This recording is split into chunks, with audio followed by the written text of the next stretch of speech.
हरिभक्तपरायण गुरुवर्य ब्रह्ममूर्ती राष्ट्रसंत भगवान बाबा शिंदे हरे कृष्णा कृष्णा कृष्णा हरे हरे बोला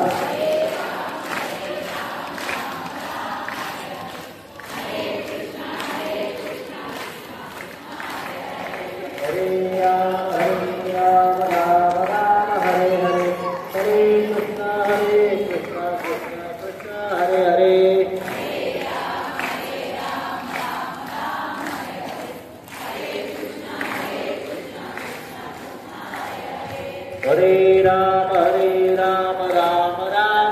हरे हरे कृष्णा कृष्णा कृष्णा हरे हरे हरे राम राम राम हरे हरे हरे कृष्णा कृष्णा कृष्णा हरे हरे हरे राम राम राम हरे हरे हरे कृष्ण कृष्ण कृष्ण हरे हरे हरे राम राम राम हरे हरे हरे कृष्णा कृष्णा कृष्णा हरे हरे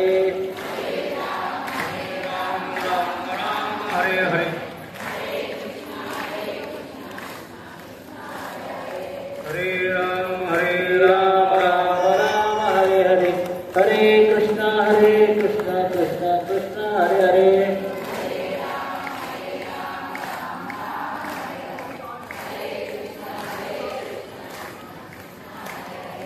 हरे राम राम हरे हरे हरे कृष्णा कृष्णा हरे हरे हरे राम राम हरे हरे हरे कृष्ण कृष्ण कृष्ण हरे हरे राम हरे हरे हरे कृष्णा कृष्णा हरे हरे हरे राम राम हरे हरे हरे कृष्ण कृष्ण कृष्ण हरे हरे हरे राम राम हरे हरे हरे कृष्णा हरे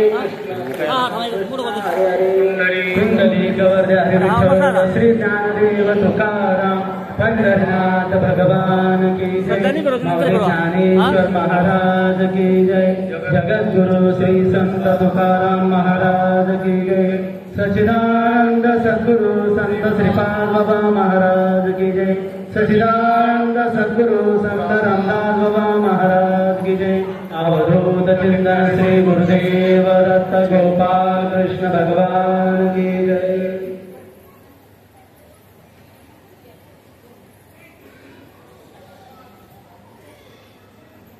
गुरु तीर्थज्ञान आणि आत्मदर्शन दर्शनी समाधान अतिदशी गुरुर् ब्रह्मा गुरुर्विष्णू गुरुर्देव महेश्वर गुरुर् साक्षात् परब्रह्म तस्मै श्री गुरुवे नमः। ध्यान मूल गुरुमूर्ती पूजा मूलं गुरुपदं मंत्रमूल गुरुरवाक्यं मोक्षमूलं गुरुकृपादयांचे केलिया स्मरणं होय सकल विद्येचे अधिकरण एकी वंदू श्रीचरण श्री गुरुचे ते नमस्कारोण्यात गुरु तीर्थज्ञान ज्ञानात्मदर्शन दर्शनी समाधान अतिदेशी। आज या पर्व काळामध्ये व्यास पौर्णिमा गुरुपौर्णिमा आजच्या या प्रसंगी उपस्थित सर्वजण मायबाप वर्ग साधक मंडळी आजचा दिवस जो आहे मानवी जीवनासाठी उत्क्रांतीचा दिवस आहे। आपल्या भारतीय संस्कृतीमध्ये जेवढे अवतार झाले मुख्य अवतार झाले 10 त्यात अनंत अवतार घेशी भक्ता कारणे त्यातल्या त्यात 24 अवतार मानले जातात भगवंताचे। त्याच्यामध्ये भगवान नारायणानं व्यासांच्या रूपानं या धर्तीवर अवतार घेतला आणि त्या व्यासांनी असं सांगितलं जातं व्यासोपचिष्टम जगत सर्वम हे सगळं जग नवे नवे सगळं शास्त्र हे व्यासांचं उष्ट आहे। कीर्तनकार मंडळी असू दे महाराज मंडळी असू दे मोठे मोठे संत होऊन गेले याच्यापूर्वी त्यांच्याकडून समाजाला जे मार्गदर्शन झालं त्यांच्याकडून समाजापर्यंत जो विषय शास्त्रांना पोहोचला त्याचे उद्गाते व्यास महर्षी आहे. कारण त्यांच्या मुखातून आलेले ते शब्द आहेत म्हणून ते व्यासोचिष्ट, त्यांच्या मुखातून आले म्हणून ते उष्ट आहे. आणि त्या व्यासांनी हा जो विस्तार आहे, व्यास म्हणजे विस्तार, व्यास म्हणजे विचार, आणि त्या व्यासांनी हे सगळं शास्त्र तुम्हाला आम्हाला दिलंय. आणि त्या शास्त्राच्या आधारे जर आपण आपलं जीवन व्यतीत करण्याचा प्रयत्न केला तर आपल्या जीवनाचं सोनं होतं. आपल्या लक्षात येत नाही मानवी जीवन आपल्याला प्राप्त झालं, पण त्या मानवी जीवनाची इतिकर्तव्यता, त्या मानवी जीवनाचा विचार आपल्या मनामध्ये कधीच येत नाही. आपण फक्त म्हणतो संतांच्या म्हणण्याप्रमाणे देवे दिला देह भजना गोमटा, देवाने भजनाला दिलाय पण तो म्हणण्याकरता नाही तर भजन करण्यासाठी दिलाय. पण ते भजन जे करायचं आहे ते भजन कोणाला तरी विचारून केलं पाहिजे. आणि ज्याला विचारायचं आहे ते संत आहे. ज्यांना विचारून भजन करायचे आहे तो साधू आहे. आणि ज्याला त्या विचारानं या परमार्थाची वाटचाल करायची आहे तो गुरु आहे. शब्द माझे संत श्रीपाद बाबा सांगायचे, संत, देव, साधू, नाम आणि ते नाम घेणारा म्हणजे तुम्ही आमचं सगळे, ते सगळे एकच वस्तू आहे. वस्तू वेगवेगळी नाही. भेद फक्त नावामध्ये आहे, भेद वस्तूमध्ये नाही. कारण वस्तू जी आहे ती वस्तू एक आहे. संत सांगतात, कबीर महाराज म्हणतात, वस्तू अमोलिक दी मेरे सद्गुरु, माझ्या सद्गुरूने मला अमोलक वस्तू दिली. आणि ती वस्तू जी आहे या विश्वामध्ये एकच वस्तू आहे. आपण सर विचारतो का पिशवीत काही वस्तू नाही आणली तुम्ही? पिशवीत आणण्यासारखी ती वस्तू नाही. ती पिशवीत आणण्यासारखी वस्तू नाही. वस्तू तिला म्हणतात जिचं अस्तित्व आहे, जिला काहीतरी आधार आहे, तिला वस्तू म्हणतात. ज्ञानोबारायांना विचारलं वस्तू कशाला म्हणतात माऊली? माऊली सांगतात परमात्मा ऐशे, जे एक वस्तू असे, परमात्मा नावाची एक वस्तू आहे. आणि जो जया दिशेत ज्ञानास्तो ती ज्ञानाने कळते. आत्मा नावाची वस्तू जी आहे ती ज्ञानाने कळते. आणि आत्मा जो आहे, आत्मा हा कोणाची जागीर नाही. आत्मा हा सगळ्यांचा आहे. तो सगळ्यांचा सखा आहे, सगळ्यांच्यासाठी आहे. तो कोणाच्यासाठी वेगवेगळा नाही. हो, त्याच्या ठिकाणी अपपूर्वाईचा भागू नाही, त्याच्या ठिकाणी वेगळा कोणच नाही. त्याच्या ठिकाणी हा माझा असा विचार नाही. चांडाळ असो, नारायण असो, कितीही खालच्या दर्जाचा असो, त्याच्या ठिकाणी आत्म्याचा अस्तित्व सारखंच आहे. एडामुंगीपासून ब्रह्मदेवापर्यंत आत्मा एकाच वस्तूमध्ये फिरते नव्हे, एकच वस्तू आहे. आणि तो आत्मा जो आहे त्या आत्म्याचं ज्ञान व्हावं, त्या आत्म्याचा आपल्याला विचार करावा, तो आत्मा आम्हाला भेटावा, नवे नवे त्या आत्म्याशी आपलं संभाषण व्हावं, याच्यासाठी आपल्या साधू संतांनी अपार कष्ट केले. आणि त्या आत्म्याचं दर्शन व्हावं, तो आत्मा आपल्याला आपला प्राप्त व्हावा. नवे नवे मानवी शरीर फक्त आत्मप्राप्तीसाठी मिळालेलं आहे. आणि आत्मप्राप्तीसाठी मिळालेलं शरीर जर नुसतं काहीतरी जगण्यामध्ये जर वाया गेलं तर पशु आणि आपल्यामध्ये काही फरक राहणार नाही. कारण पशुच्या ठिकाणी पाप पुण्याचा विचारच येत नाही. माणसाच्या ठिकाणी त्या गोष्टीचा विचार आहे. पशु काय पाप पुण्य जाणत. उत्तम मध्यम भोगभोगी, भोग भोगण्याची योनी जी आहे ती पशुपक्ष्यांची. भोग भोगण्याची योनी जी आहे ती पशुपक्ष्यांची आहे. पण मानवी योनी जी आहे ती त्याग योनी आहे. इथं त्याग आहे. आणि त्याग कशासाठी त्याग करतोय आपण? मी काल परवा एका ताईला म्हटलं, ताई तुझं लग्न झालं, तुझ्या भावाला तू सोडलंस, तुझ्या आईला सोडलं, तुझ्या बापाला सोडलं, बहिणींना सोडलं, तुझं माहेर सोडलं. कोणासाठी सोडलं? एकट्यासाठी सोडलं. कोणासाठी सोडलं? एकट्यासाठी. आणि तो एकटा जो आहे ना, तो एकटा प्राप्त झाला की सगळे बाजूला होऊन जातात. सगळ्यांच्या विषयीचं प्रेम कमी होऊन जातं. फक्त तो मद व्हावा, तो मद व्हावा, तो भेटावा. आणि तो एकटा जो आहे ना तो कळला पाहिजे. आणि तो कळला म्हणून त्यानं सगळ्याचा त्याग केला एकट्यासाठी.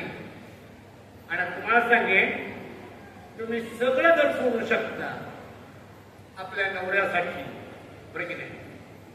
आणि तुम्हाला सांगेन, ज्या वेळेला तुम्ही तुमच्या हितासाठी सगळं जर सोडू शकता तर तुमच्या आत्मिक हितासाठी तुम्ही या सगळ्याला बाजूला नाही करता येत, तुम्हाला सहज करता येत.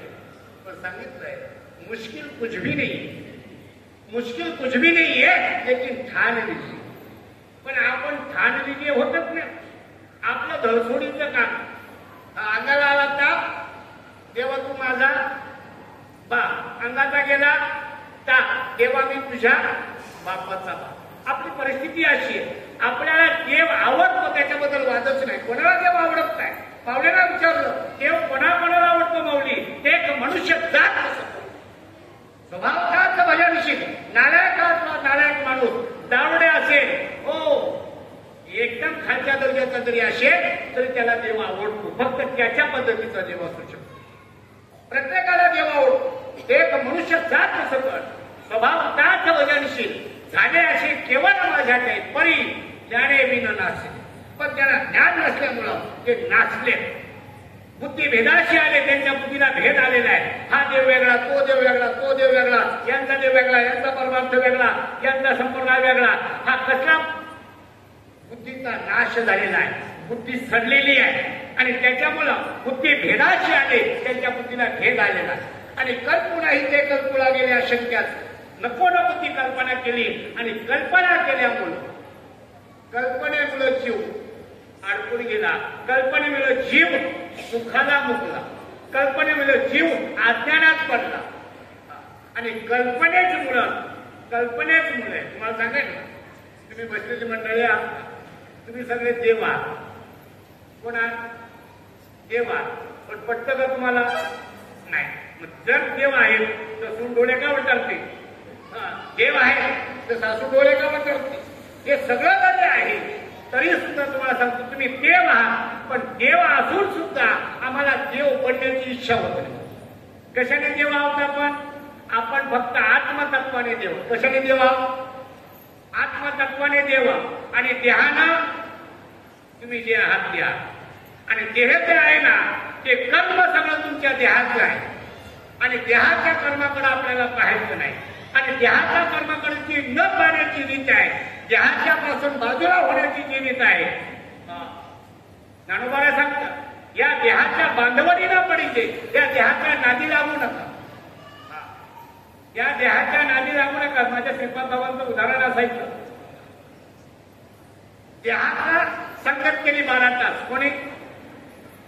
अन्न कळतं तुम्हाला? तुमच्या डब्यातलं तुरडाळ, तुमच्या डब्यातलं पीठ, तुमच्या डब्यातलं तांदूळ हे शिजवले आणि त्याने या पोटाची संगत केली, आत गेलं ते आपल्या शरीरामध्ये, त्याची संगत केली फक्त 12 तास. किती तास संगत केली? फक्त 12 तास. पण 12 तासाच्या नंतर त्याचं रूपांतर कशात झालं? कशामुळे घडलं सगळं? डब्यात 8 दिवस पडून राहिले असते तांदूळ, डब्यात पडून राहिले असती डाळ, काही फरक पडला नसता. पण देहाची संगत केली त्यानं, आणि त्या देहाच्या संगतीनं त्याचं ते रूपांतर झालं. आणि ज्याने आयुष्यभर देहाची संगत केली त्यांना नरकाला जाण्यापासून कोण वाचू शकतं का? नाही वाचू शकत. म्हणून सांगितलंय, या देहापासून वेगळं जाण्याची रीती जे सांगतात ते व्यासवर्षी आहे. आणि तेच व्यासवर्षी तेच आम्हाला या मालिकेमध्ये मिळाले. बरं का?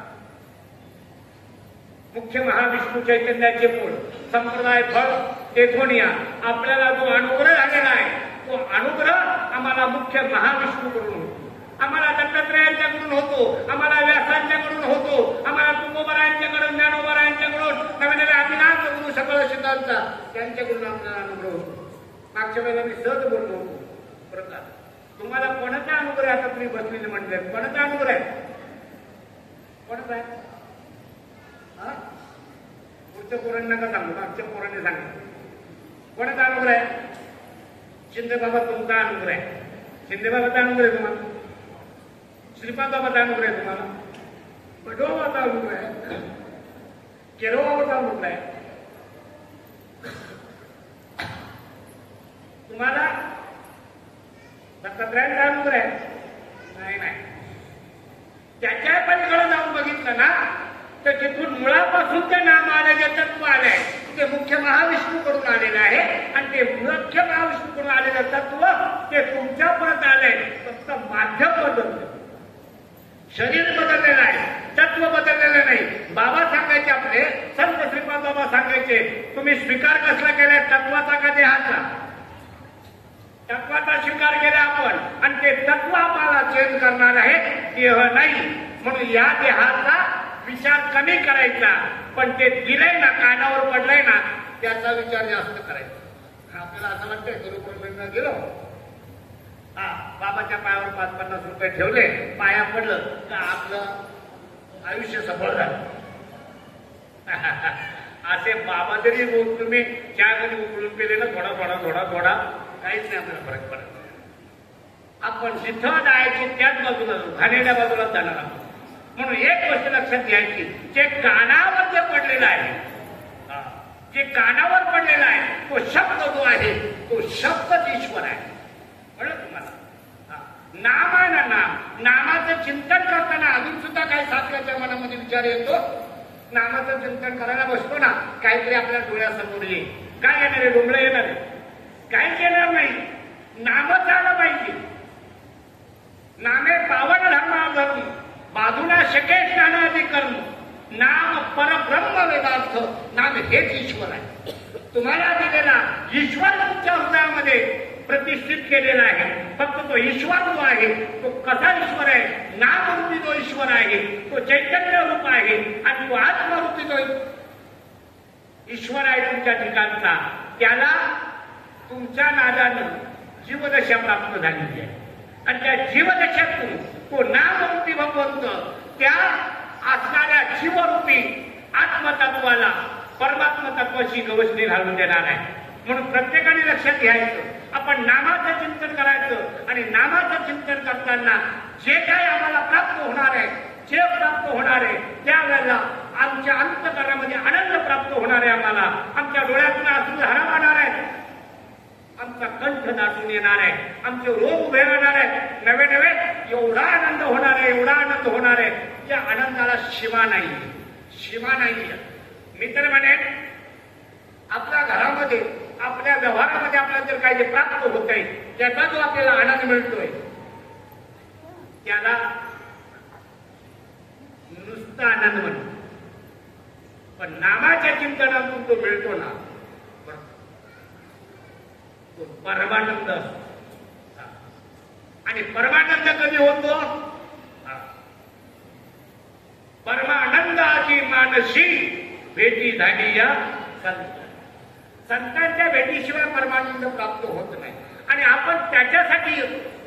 एक वेळ आहे ना, गुरुच्या दर्शनाला काय जाऊ, ज्याचा गुरु देहाने गेला असेल त्याने कुठल्या तरी मंदिरात जाऊन का होईना, पण त्या मंदिरातल्या मूर्तीकडं आपल्या गुरुच्या स्वरूपामध्ये पाहण्याचा प्रयत्न करायचा.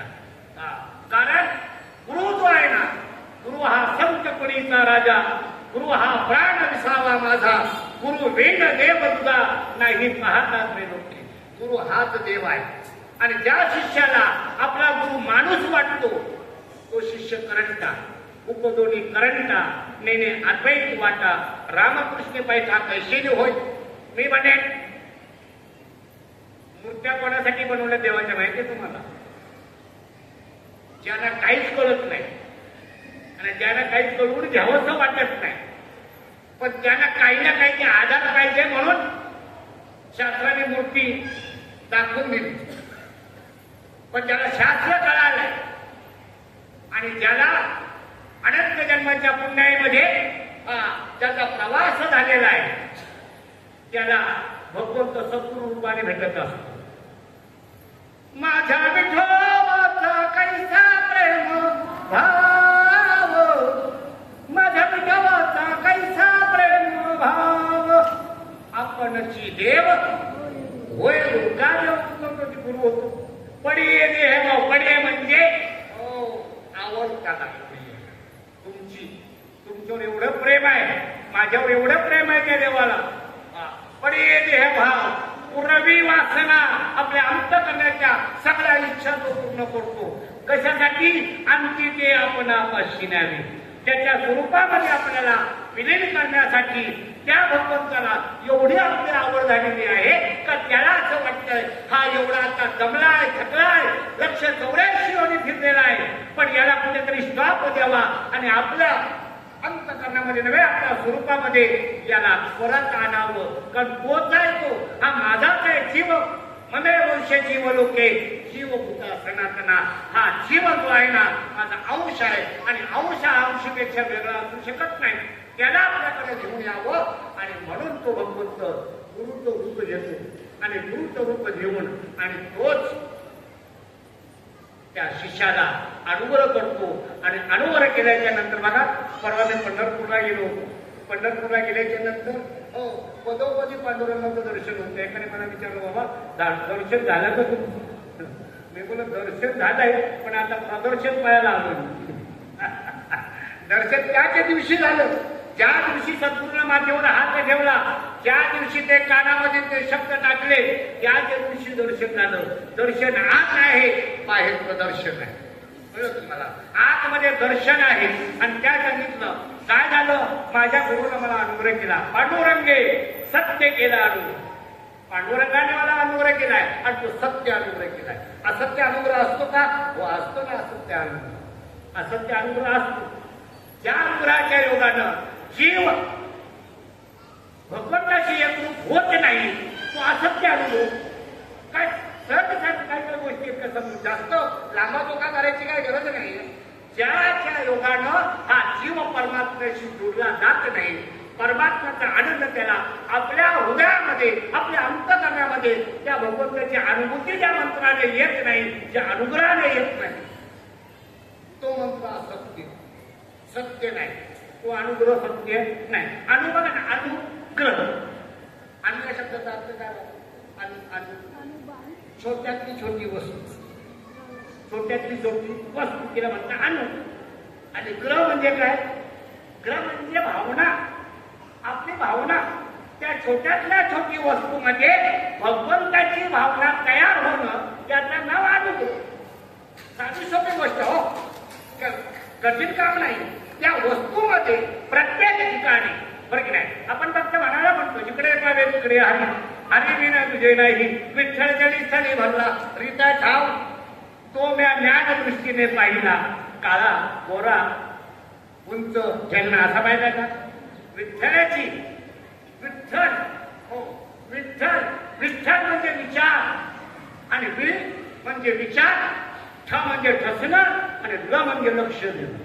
बरोबर नाही? आणि तो विठ्ठल आम्हाला प्राप्त झाला. आणि म्हणून या ठिकाणी माऊली सांगतात गुरु तेथ ज्ञान.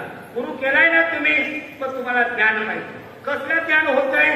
तर ह्या विश्वामध्ये एकच वस्तू आहे, तो परमात्मा आहे. जे दिसताय ना हा फक्त भास आहे. हो भगवंता ज्ञानोबाला सांगतात माझे मी एक अंश आहे, माझ्या एका अंशानं हे सगळं व्यापलेलं जग आहे. माझे मी एक अंश हे जग व्यापिले असे, या लागे भेद सांगून सविषय सांगणे भर. म्हणून भेद काढून टाक आणि समजेन राहा. समबुद्धी घेता समान आहे. पण काही लोकांना किती सांगा, किती सांगा, किती काही लोकांना म्हणजे कोणाला म्हणतो अनुग्रह घेतले त्यांना म्हणतो, ज्याने घेतले नाही त्यांना सांगून तरी काय पाहिजे. किती सांगा तरी पण ते इथं तिथं डोकं मारल्याशिवाय राहत नाही. कुठे पण कळलं का तुम्हाला? कुठे पण. म्हणून मी नेहमी सांगतो डुकराला सुंगण्याची शक्ती आहे, डुकराला सुंगण्याची शक्ती आहे, पण नको ते सुंगत. माणसाला सुंगण्याची शक्ती आहे, पण काही पण सुंगत नाही. आणि काहीतरी सुंगावं असं वाटलं तर मग आपण त्याच्यातच म्हणू. पण गुरु देतात ज्ञान. ज्ञान काय? ज्ञान म्हणजे आत्मज्ञान. पहावे आपण अशी आपण या नावे ज्ञान. आपल्या या हृदय आकाशामध्ये त्या नामाच्या योगानं, त्या अनुग्रहाच्या योगानं आणि त्या विचाराच्या आरशामध्ये आपण आपल्याला पाहून घ्यायचे आहे. जो मी बाहेर आरशामध्ये दिसतो तो मी आहे, याच्यापेक्षा कोणतरी वेगळा आहे. आणि ज्या वेळेला वेगळा दिसतो ते ती वस्तू जी आहे मग त्या वेळेला म्हणतात मी वासुदेव तत्वता, मी वासुदेव आहे तत्वता, मी तत्वाने वासुदेव आहे आणि देहाने सकाराम तुकाराम. कळलं का? तत्वाने वासुदेव आहे, आपल्याला देह मिळाला, त्या देहाच्या वेगाने संसार पाहिजे तसा करायचा. लाड्या लवाड्या करून केला तरी चालेल आणि लाड्या लवाड्या केल्याशिवाय संसार होतच नाही. लाड्या लवाड्या करा पण संसार करा. पण ह्या सगळ्या करत असताना त्या परमात्म्याच्या ठिकाणी एकरूप होण्याचं साधन ते सद्गुरूनं दिलंय. ते फक्त यथायोग्य रीतीनं करा म्हणून सांगितलं आहे. कुठेही जा, कुठेही जा, नवे नवे ज्याने अनुभव घेतलं त्यांना नाही सांगत, ज्याने नाही घेतलं त्यांना सांगतो. हा, आणि एक गोष्ट सांगतो तुम्हाला, जो माणूस या मार्गामध्ये माझ्या ज्ञानोबाच्या, माझ्या तुकोबाच्या, माझ्या श्रीपादबाबाच्या मार्गामध्ये आला, तो जर सुधारला नाही, एक जन्म नाही करोडो जन्म तो नरकामध्येच राहणार. पण किती पोहा पुजू देते दुसरीकडे जाऊ, कितीही, आणि तो इथं येऊन सुधारला नाही तो कुठेच सुधारणार नाही, आणि तो इथं बिघडला नाही तो कुठेच बिघडणार. ही ताकद आहे. माझ्या संतांच्या शब्दामध्ये ती ताकद आहे आणि तो शब्द तुम्हाला मिळाला आहे आणि त्या शब्दाशी आपण बांधिलकी ठेवायची. बाकीच्या सगळं माझे श्रीपाद बाबा सांगायचे, आम्हाला विसरा, या देहारूपी गुरुला विसरू नका, पण तत्वरूपी गुरुला विसरू नका. माझा हृदयी सद्गुरू तेने तरी हा संसार गुरु, माझ्या हृदयाच्या सद्गुरूमुळं मी हा सगळा संसार जो आहे जन्म मरणाचा याच्यातून पार पडणार आहे. म्हणून गुरु ते ज्ञान आणि ज्ञाने आत्मदर्शन. गुरु मिळाला ना मग ज्ञान असलं पाहिजे. ज्ञान असलं ना आहे ना, मग काय कसलं ज्ञान आहे तर आत्मदर्शनाचं ज्ञान. आणि आत्मदर्शन झालंय का? हो ना, झालंय ना. मग कशावरच ओळखायचं तर त्याच्या चेहऱ्यावर समाधान पाहिजे. आणि समाधान नसेल तर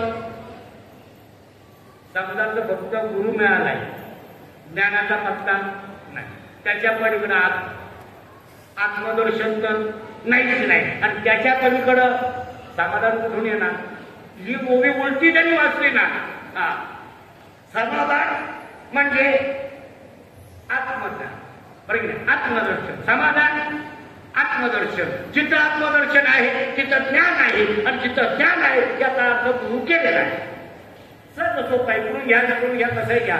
म्हणून या ठिकाणी गुरु ते ज्ञान, ज्ञानी आत्मदर्शन, दर्शनी समाधान, अतिदर्शित. आज थोडासा आपण कार्यक्रमामध्ये थोडा बदल केला बरं का, कारण आपलं सर्वांचं अंतःकरण आणि माझं आवडता लेकरू हरिभक्त परायण पंढरीनाथ महाराज ताटे या हॉस्पिटलमध्ये असल्यामुळं तो आनंद आपल्याला या ठिकाणी व्यवस्थित घेता येत नाही. म्हणून लवकरात लवकर म्हटलं आपलं कार्यक्रमाचा विशेष आनंदाचा विषय नाही आहे, पण सगळ्याचं दर्शन व्हावं म्हणून या ठिकाणी काही कार्यक्रमाचं नियोजनामध्ये थोडा बदल केला. आपण काल कीर्तनाचा कार्यक्रम या ठिकाणी हे केलेला आहे. असो, या ठिकाणी आपण सर्वजण आला. आपण सर्वांना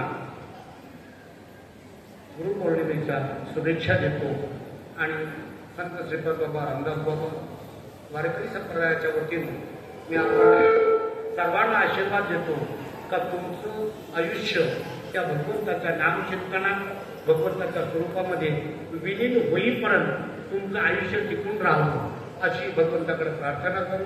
आणि या ठिकाणी सेवेला पूर्ण विराम देतो. पुंडरीक वरदा हरिविठ्ठल श्री ज्ञानदेव तुकाराम पंढरीनाथ भगवान की जय. माऊली ज्ञानेश्वर महाराज की जय.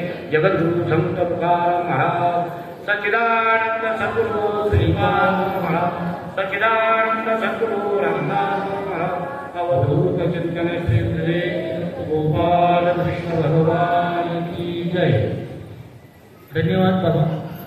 आपल्या गुरुवचनाच्या माध्यमातून आम्हाला अमृतपान जे केलं त्याबद्दल मंडळातर्फे सर्वांचा वतीनं मी आभार मानतो. यानंतर गुरुपूजनाच्या कार्यक्रमाला सुरुवात होणार आहे. तर त्यासाठी गुरुवर्य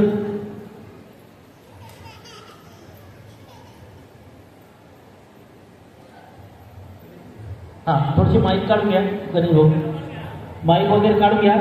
गुरुपूजनाच्या कार्यक्रमासाठी मी गुरुवर्य भगवान बाबा शिंदे व शिंदे आई यांना आमंत्रित करतो की आपण मंचावर आसनस्थ व्हावं आणि सर्वप्रथम गुरुपूजनाचा मान आपल्या सर्वांचे स्नेही हरिभक्तपरायण शिवराम तात्या सत्कर व तसेच सौभाग्यवती सत्करताई यांना विनंती करतो की त्यांनी सर्वप्रथम गुरुपूजनासाठी यायचं आहे. सर्वप्रथम बाबांचा सपत्नीक आहेर देऊन म्हणजे कपडे देऊन तात्या व ताई हे दोघंही पूजन करतील.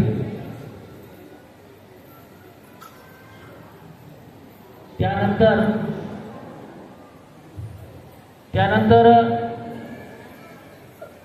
तात्यांच्या पूजनाच्या नंतर हरिभक्तपरायण हरिभाऊ दळवी व दळवीताई या दोघांनी आहेर आणलेला आहे. तो आहेर देण्यासाठी बाबांकडे यायचा आहे आणि बाबांचं पूजन करायचं आहे. या दोन्ही जोडप्यांच्या पूजनाच्या नंतर सर्वप्रथम पुरुष मंडळींनी दर्शनाचा लाभ घ्यायचा आहे. त्यानंतर महिला मंडळींनी एक एक करून यायचं आहे. शक्यतो बाहेरगावच्या महिलांना पहिले दर्शनाची संधी द्यायची आहे. सर्वप्रथम पुरुषांनी दर्शनाला रांगेत यायचं आहे. गडबड गोंधळ न करता व्यवस्थित दर्शनाला करायचं आहे. व्यवस्थित गुरुवारींचं पूजन करायचं आहे.